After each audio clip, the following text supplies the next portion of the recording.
Hey everyone, Luther here with Bonafide Kayaks.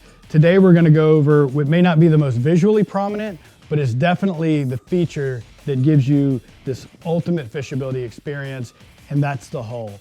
We spent a tremendous amount of time R&D, testing, prototyping, reprototyping to achieve this hull design, and we couldn't be happier, we couldn't be prouder of it.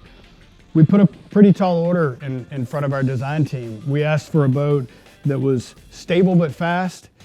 We asked for a boat that tracked well but turned. We asked for a boat that wasn't too wide. We asked for a lot of things that are generally contradictory in boat design, but we thought that if we got out of the box far enough, maybe we could achieve all of them, or at least some of them, and we couldn't be happier with what we ended up with here. You're going to notice with the 127 is you've got this really great tracking. You've got a great glide. You stop paddling, the boat goes in a straight line. You're sticking really good in the wind, surprisingly good in the wind. When you make that cast off to the side with a little bit bigger bait, you're not weather vaning the boat or pulling the boat towards the lure as much as what you might expect. There's a lot of things about this that you just have to experience to fully appreciate. The other thing we wanted is, we wanted a boat that was super stable, but we didn't want to lose the identity or the feel of a kayak. As these kayaks get wider and wider and wider, they get more difficult to paddle and they get more difficult to maneuver. What we found was that the stability that you really want to be super, super strong is that secondary stability.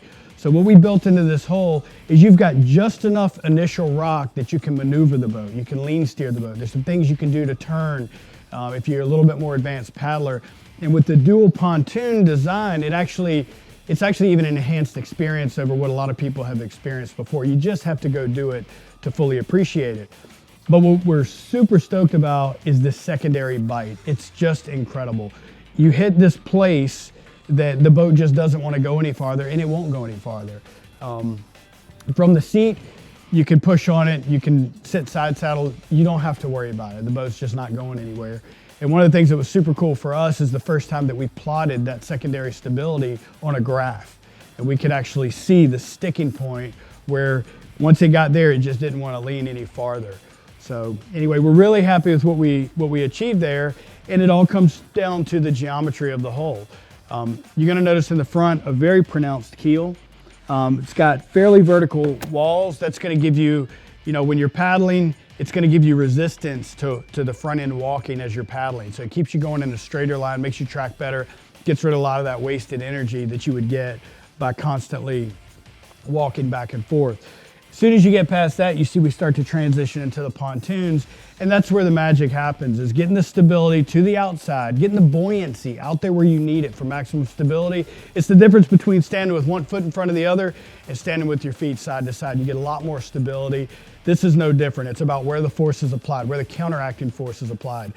We spent a lot of time and attention on that and found that getting that stuff out there is what really made this thing incredible. And then the hard chines, the really cut geometry, all of that stuff combines to give you this great sticking in the wind.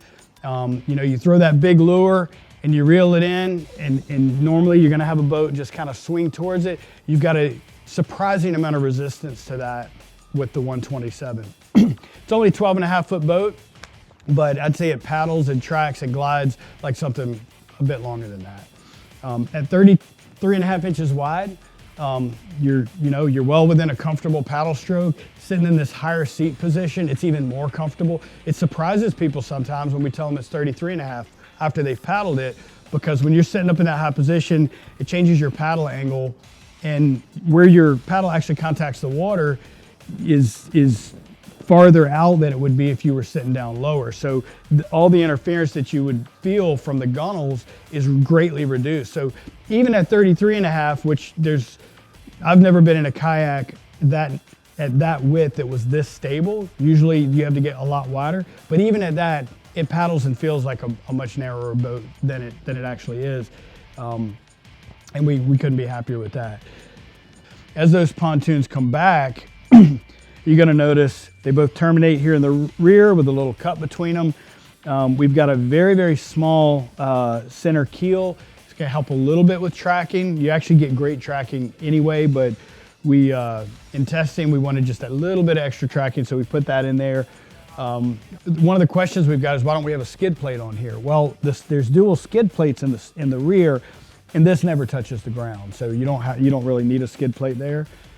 And then it's a minor convenience, but it's one of those things you really appreciate when you deal with it. Is you're at the boat ramp, you've got your kayak halfway in the water, you want to get in the boat and push yourself away from the ramp. You've got the bow up on the concrete or whatever it is. And you know the deal. You step into the boat, it wobbles, and you kind of get your bounce, and you get in there and you get it done. With this boat, because you've got dual pads in the back and because you've got these two holes, even standing on in the ground, it's stable. It's super stable in the water, but even on the ground, it just makes it really convenient getting in and out of it in areas where, you know, you don't want to get your, feet wet, cold water, whatever it is. So just another cool little convenience, one of those fringe benefits that we got out of this super cool hull design. So that's kind of an overview of the hybrid catamaran hull, what we were after to get all that performance that we got out of this boat. If you want to learn more about the stability, the paddling performance of this kayak, make sure you subscribe to our channel. We've got a lot more videos out there that cover that.